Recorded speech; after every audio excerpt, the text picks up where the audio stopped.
sais pas si t'as vu, mais tous les youtubeurs sortent des mangas. Je sors mon manga. Mon tout nouveau manga. J'ai sorti un manga. Alors j'ai commandé le nouveau manga d'Inoxtag, ouais, celui à 120 €, ainsi que tous les autres mangas youtubeurs disponibles sur le marché, et je vais tous les lire pour déterminer quel est le meilleur, et crois-moi qu'il y en a qui seront dans la catégorie catastrophe. Et on commence maintenant avec le manga d'Inoxtag et de Rebeu des Terres, Mukai. Je sais pas si c'est deux en fait. En fait ce manga il est un peu particulier puisque c'est un manga de propagande pour les produits laitiers. Ouais, t'as bien entendu. Et en vrai, c'est plutôt bien caché parce qu'en fait, c'est derrière ce petit bandeau rouge où on voit que c'est marqué coproduit avec les produits laitiers. Et le marketing autour a été extrêmement chelou. Ils ont invité Inoxtag et Rebeu des Terres à dédicacer le manga alors que c'est même pas eux les auteurs. C'est bizarre, non? Et donc c'est parti pour la lecture du tome 1 de Mukai. Et en 2-3 mots, c'est une histoire de vengeance avec un héros qui poursuit le démon qui a rendu aveugle son grand-père. C'est un peu classique. Les héros, ils ont leur pouvoir en mangeant du camembert. Et c'est même pas une vanne. Faut savoir que sur certains sites, ce manga est noté 1 étoile. Je trouve que les gens sont un petit peu difficiles parce qu'honnêtement, je m'attendais à pire. Les dessins sont plutôt cool, mais c'est pas équilibré durant tout le manga. Et c'est exactement pareil pour le rythme du manga, c'est pas du tout équilibré. D'ailleurs, dans le tome 1, le dessinateur est à peine crédité. C'est juste sur la dernière page, juste ici, en tout petit, qu'on le voit marqué. Et sur le reste du manga, on voit que le nom du scénariste. Alors que sur le tome 2, bah là, on a le nom du dessinateur. Un peu bizarre quand même. Je vais le mettre dans la dernière catégorie de la tier list parce que c'est clairement pas un manga ouf, mais on voit que le dessinateur a du potentiel et je pense que dans l'avenir il pourra nous sortir un meilleur manga. Et maintenant on va passer avec le deuxième manga de cette vidéo, Kimen de Louis San.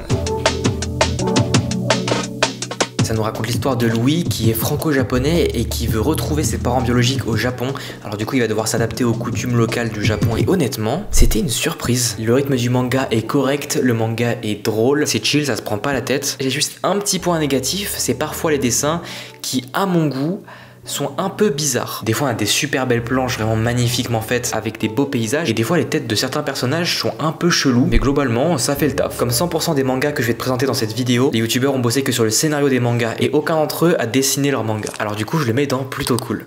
Dans quelques instants, je vais lire le manga d'Inoxtag et on verra quelle place il aura dans le classement. En tout cas, moi je te pose une question, c'est quoi ton Everest? Parce que moi, c'est te faire des vidéos et aussi apprendre le japonais. Comme tu le sais, j'ai déjà fait plusieurs vidéos au Japon et l'application Rosetta Stone m'a accompagné durant ces vidéos pour affiner mon japonais et pouvoir échanger avec des locaux. Comme tu l'as compris, cette vidéo est en partenariat avec Rosetta Stone. C'est une des meilleures applications pour apprendre le japonais ou n'importe quelle autre langue. T'es vraiment en immersion. Je pense que c'est tellement efficace qu'en 5 minutes par jour, pendant 1 an, tu peux avoir un niveau très satisfaisant dans la langue que tu veux. Alors je vais lancer une leçon et on va commencer par du vocabulaire. Shinbun. Shinbun par exemple, c'est des journaux. Hon.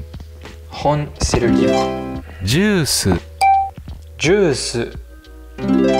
Oh là là, regarde-moi cette prononciation du japonais, c'est juste parfait. Comme tu vois, il y a une fonctionnalité qui permet de reconnaître ton accent pour savoir s'il est bien ou pas. En gros, ça compare ta prononciation à des locuteurs natifs, donc c'est vraiment masterclass. Comme tu vois, c'est vraiment le top pour apprendre une langue. En plus, on est bientôt à Noël, donc tu peux offrir un abonnement à quelqu'un. Si tu connais quelqu'un qui veut apprendre une certaine langue, ça peut être vraiment trop cool de lui offrir. Et en plus, grâce à mon lien en description et en commentaire épinglé, t'as moins 60% pour un abonnement à vie. Et le truc qui est ouf avec cet abonnement, c'est que tu peux apprendre toutes les langues que tu veux. Donc si tu veux devenir bilingue ou que tu sais pas quoi offrir à quelqu'un qui va apprendre une langue, il te reste plus qu'à installer l'application Rosetta Stone. Et on passe au prochain manga de youtubeur. On va parler du chef otaku. Comme c'est quelqu'un qui a un regard très critique sur les œuvres dont il parle dans ses vidéos, normalement son webtoon devrait être bon, non? Alors du coup, j'ai lu Arena, c'est son webtoon. C'était dessiné par Clarity, une dessinatrice indonésienne. En vrai, j'aime bien les webtoons, donc j'étais vraiment curieux de savoir à quoi ça ressemblait. Il y a juste un truc qui me faisait peur, c'est sa note sur internet. Il existe une version papier, mais moi j'ai pris le format original, je l'ai lu en digital. Encore une fois, j'ai pas fait les choses à moitié, j'ai lu les 48 chapitres disponibles de ce webtoon. En gros, c'est l'histoire d'une classe de lycéens qui sont transportés dans une arène où ils vont devoir se battre contre des monstres pour survivre. Et oh mon dieu, qu'est-ce que c'était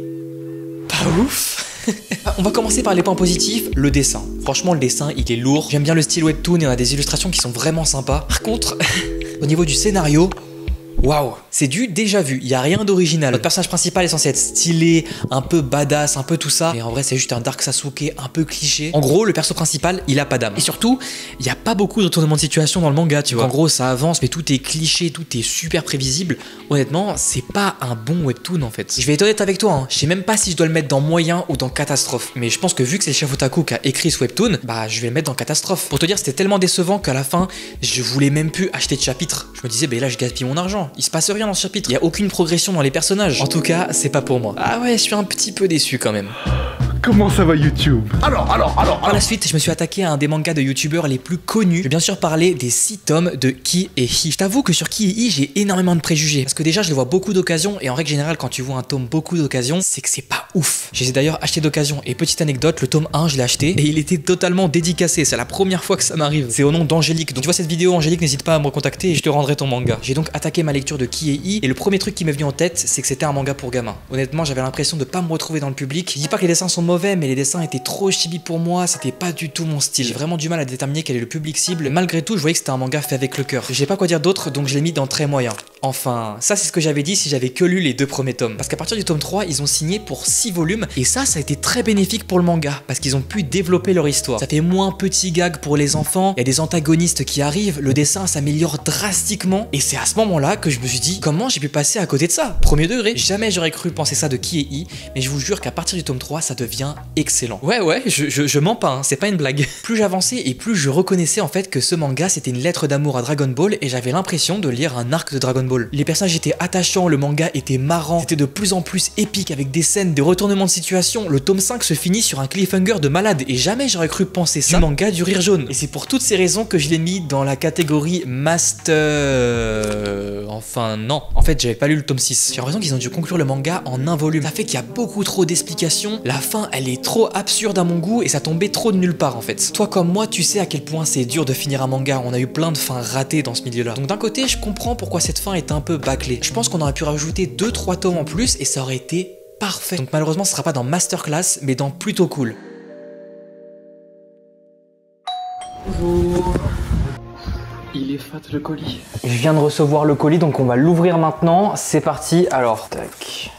Donc une boîte dans une boîte. Et du coup je suppose qu'à l'intérieur il y a encore une boîte. Et waouh, magnifique les gars, regardez-moi ça. Avec 2-3 petits éléments en surbrillance, ça c'est des genres d'édition que j'apprécie beaucoup. Donc pour ceux qui ne le savent pas, elle est limitée à 2222 exemplaires. Ouf, j'ai pas envie d'abîmer la boîte ou quoi que ce soit. Ok, waouh.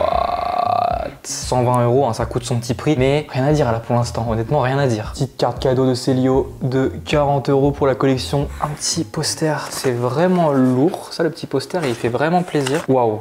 Ah par contre là niveau édition c'est vraiment magnifique. Avec la couverture cartonnée, on a les pages brillantes comme ça c'est vraiment super beau. Et aussi à l'intérieur on a une déco de Mangatech à monter qui est estimée à 7 heures de montage, oui, et des petits ex-libris et stickers. Place beaucoup d'attentes dans le manga, j'espère qu'il sera à la hauteur de la hype, parce que beaucoup de gens l'ont acheté, mais parce que c'est Inoxtag qui a sorti le manga. Donc à voir, et ça a l'air d'être un bon gros shonen des familles, donc j'espère que ça vaut le coup. C'est parti pour la lecture, hein, n'est-ce pas?